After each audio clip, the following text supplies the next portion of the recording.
Hello everyone, my name is Megha Parthasarathi.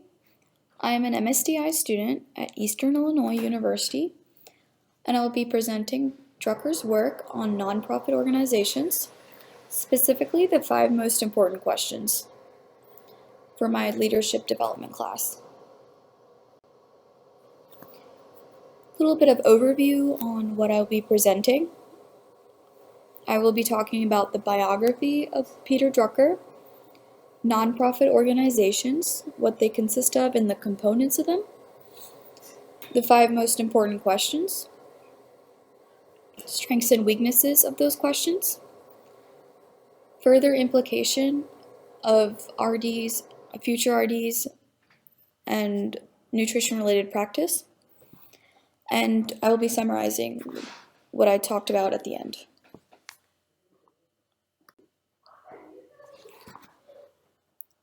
A little bit of background on Peter Drucker. He was born in November 19th, 1909 in Austria. He died in November 11th, 2005, and in his 95 years, he left behind a great legacy. He received a doctoral degree in international and public law at the University of Frankfurt, and he worked as a teacher, consultant, and writer. Through consulting, he raised the theory of management and its trends, which led to him to begin writing. He was a famous pioneer in management theory, and he was the founder and director of the business school that bears his name. He had a really innovative way of thinking and analyzing business issues, and he used his innovative thinking to write numerous books and articles in modern management. The book Managing the Nonprofit Organization was written specifically in his honor.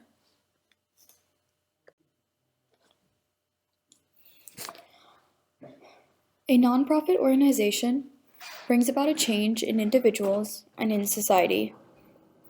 They're organizations that are affiliated with government entities and have a philanthropic mission.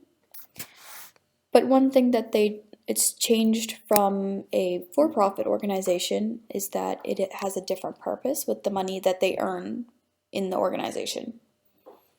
There's been common misconceptions about how nonprofit organizations do not make money, but instead of paying out their interest and their earnings to investors in the form of profit or dividends like for-profit companies, nonprofit basically return their earnings back to their organization's efforts, so that way they can fuel the organization again, and the money is just allocated back. It's just a continuous cycle. And the nonprofit organizations are accountable to the donors, founders, volunteers, program recipients, and public community.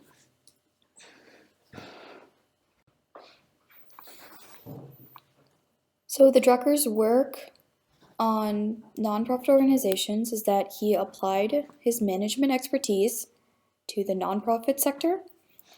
His comments provided a needed and trustworthy benchmark for CEOs and board members alike, regardless of the profit status of their organization.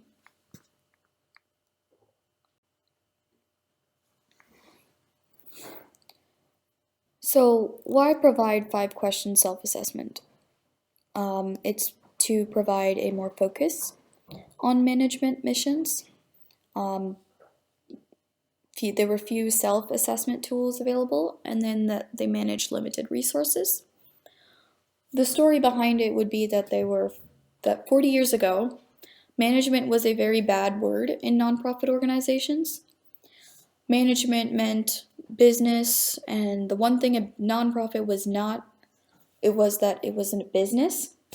But today, nonprofits understand that they need management all the same, and sometimes even more, because they have no conventional bottom line. Now they need to learn how to use the management so that way they can concentrate on their mission. Yet, when they tried to focus on their mission, they found that there were not a lot of tools available for nonprofit organizations. and they had to manage, they said they had to manage their limited resources of people, money, and for maximum effort, and they had to think very clearly on what the results are expected for the organization, which is why the 5 questions was very beneficial for the nonprofit organization sector.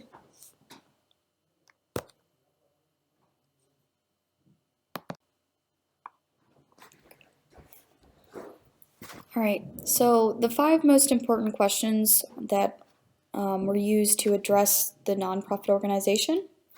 So the first question is, what is our mission? The core mission remains the same while operating the practices, cultural norms, strategies, tactics, processes, structures, and methods, and continually change to respond to the changing realities. The second question, what is our customer? Who is our customer? I'm sorry. When you're answering that question, it provides the basis for determining what the customer values, defining the company's results, and developing a structured plan. Third question, who is our customer value? What does our customer value? That question means that by answering it, it integrates what the customer values into the Institute's plan. And by doing that, it's almost like a architectural or structural process to build on, and which it's very easy for them to plan out. For the fourth question, what are our results?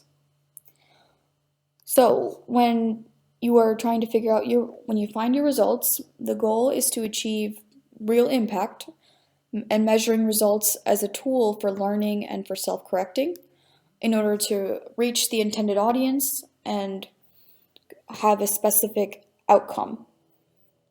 And so that way when you're trying to find the results, you can determine what tools to use to measure the outcome as well. And our final question is, what is our plan? The self-assessment process leads to a plan that is a concise summary of the organization's process and future direction. The plan encompasses the mission, visions, goals, objectives, action steps, a budget, and an appraisal for the company.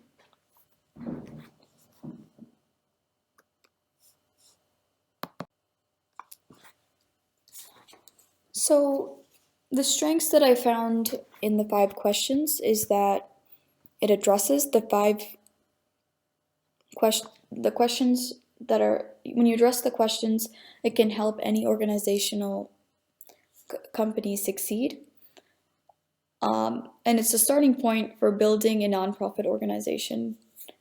But a weakness is that many companies mistake the questions for these rigid rules, and rather than guidelines that can be elaborated on or changed a little bit. And they must remember that it's simply a guideline for analysis and not used when founding an organization. In order to spread the awareness of health and make it accessible for audiences of different socioeconomic statuses, many nonprofit organizations are developed. And the registered dietitian's work in nonprofit organization is to build the awareness. And Drucker's questions provide a guideline for RDs that involve themselves in the community. Sometimes if they work even in extension offices, nonprofit organizations are common, especially when you're dealing with the low-income community and trying to address the needs of lack of resources and providing a needs assessment that way. The activities a nonprofit organization partakes in can help build the public's confidence in nonprofits as well as how the standards and practices are especially when in our field as future dietitians.